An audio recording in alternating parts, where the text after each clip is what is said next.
So how would you, this is kind of a broad question, how would you define spiritual formation? If you could kind of just, your own working definition. Yeah.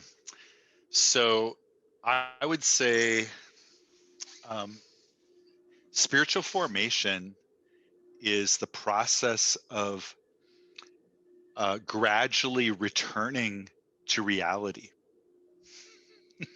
or learning to live in the world as it is, a world where God, in God we live and move and have our being. And what that sort of presumes is that we are we come into life with, I think, a distorted view of who we are, who God is, and how life works. And so Jesus is the one who makes the way for us, but also shows us the way.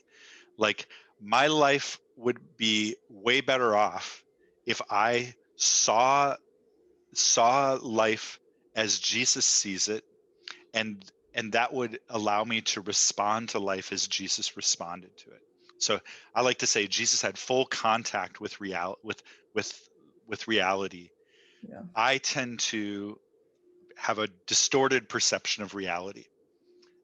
And I act out of that. I feel anxious, I feel worried, I feel jealous, I feel lustful, and it's based on false notions, things that don't really work. And so spiritual formation is gradually learning to live in the truth. Hmm. It involves the whole person, and so that's why it's important that it's holistic, because we're not just brains, right? We're not just eyeballs. And so it's another angle on this is that spiritual formation is the systematic surrender of the mind and body back to the rule of reign of the Creator. Hmm. That's beautiful. Um, Romans 12:1 and 2 says, in view of God's mercy, brothers and sisters, offer your bodies as living sacrifices. This is your act of worship. So I came up thinking worship is when we're in a room and I'm singing songs and my hands are held up. But according to the Apostle Paul, worship is the systematic surrender of the body and mind back to the rule of its Creator. How can I learn to use my body and my mind in a way that manifests love, Hmm. that agrees with God's desires for all of creation?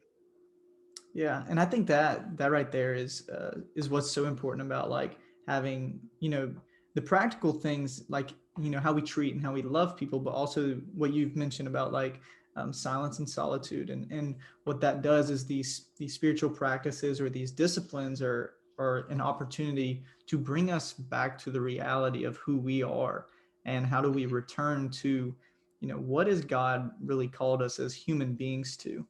And I think that is something that I think if the church as a whole, and this is not to bash the church or whatever, I think that, but there's got to be some things I think change, and I think that if we do that, that I think some of these things I think will need to be at the forefront of that. And so, to kind of piggyback off that comment, so what have you kind of seen maybe not presented well about spiritual formation or practicing the way of Jesus, maybe Yeah. growing up in church, or what you see in church? And what I find interesting is, um, so I spent a summer in New York City working with a church plant there.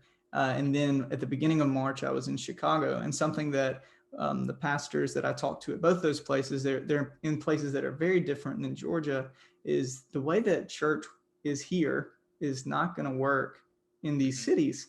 And what we see is those cities are what the future of America is probably going to look like. And so I just kind of wanted to hear, I guess, your thoughts on, how maybe we missed the mark on spiritual formation and the practicing it. Yeah. Well, I think maybe this is changing, but for most of my life, most Christians in America have felt hesitant about spiritual formation practices Mm-hmm. because they don't want to get into earning merit with God. And uh, I see it a bit differently than that, that, that the reality of the kingdom of God provides us with an invitation into action and practice. So there's something to run towards. Like I'm learning to be a human being. And I think maybe one of the mistakes people make is to equate spiritual formation with a list of, well, that means I do Bible study.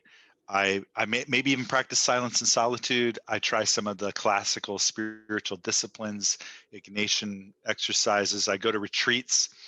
Um, I really nerd out on my Christianity. Yeah. And I think spiritual formation is even more basic than that, um, where there are some devotional practices that are helpful, but just um, learning self-discipline, learning to um, learning how to be a good friend, a good neighbor.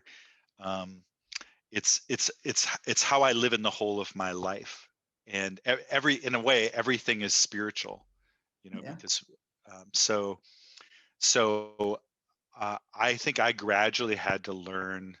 It took me a while to learn this. Like even when I was started off in ministry, I was often by the end of the day kind of anxious and irritated and feeling tempted.